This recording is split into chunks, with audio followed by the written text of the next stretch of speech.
माहूरला आम्ही दत्त शिखर इथे आलेलो आहोत।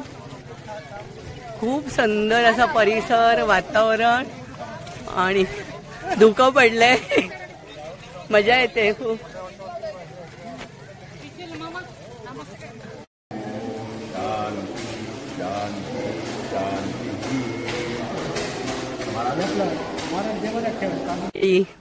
मी आले अनुसया शिखर ह्या मंदिरामध्ये। पहिलं आम्ही दत्त शिखर केलं, दत्तांचं दर्शन घेतलंय, नंतर महंत ऋषींचं दर्शन घेतलं, सध्या ते महंत इथे आहेत त्यांचं, आणि आता आलो आहे आम्ही अनुसया शिखरवर।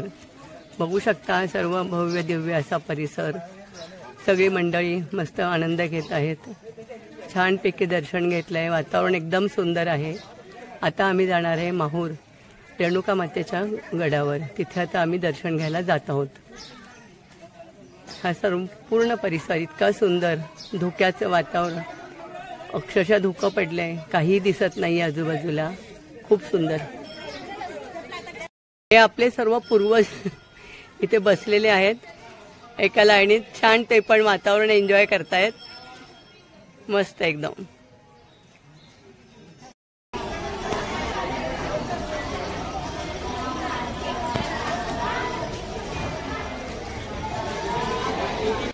माहूरगडाच्या पायथ्याशी असलेलं मातृतीर्थ, वरती आपण पाहत आहोत माहूरचा रेणुका देवीचं मंदिर आणि पाठी माहूरगड।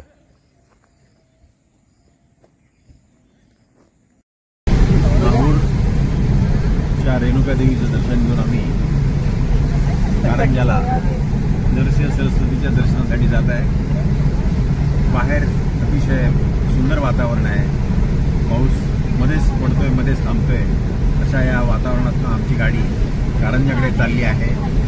सुंदर वातावरण, निसर्गाने उधळण केलेली दोन्ही बाजूला बघताय, आणि अशा या सुंदर रस्त्यावरनं गाडी कारंजाकडे चाललेली आहे। थोड्याच वेळात आम्ही कारंजाला पोहोचणार आहोत। फोटो काढते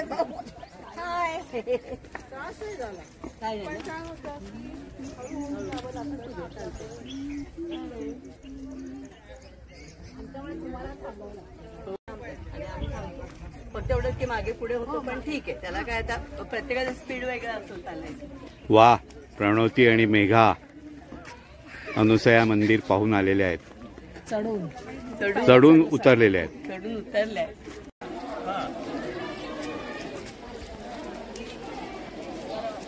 दत्त शिखरला आपण आलेलो आहोत, सगळ्यांनी बघा, छान असं वातावरण आहे, मस्त धुकं पडलंय, पाऊस थोडा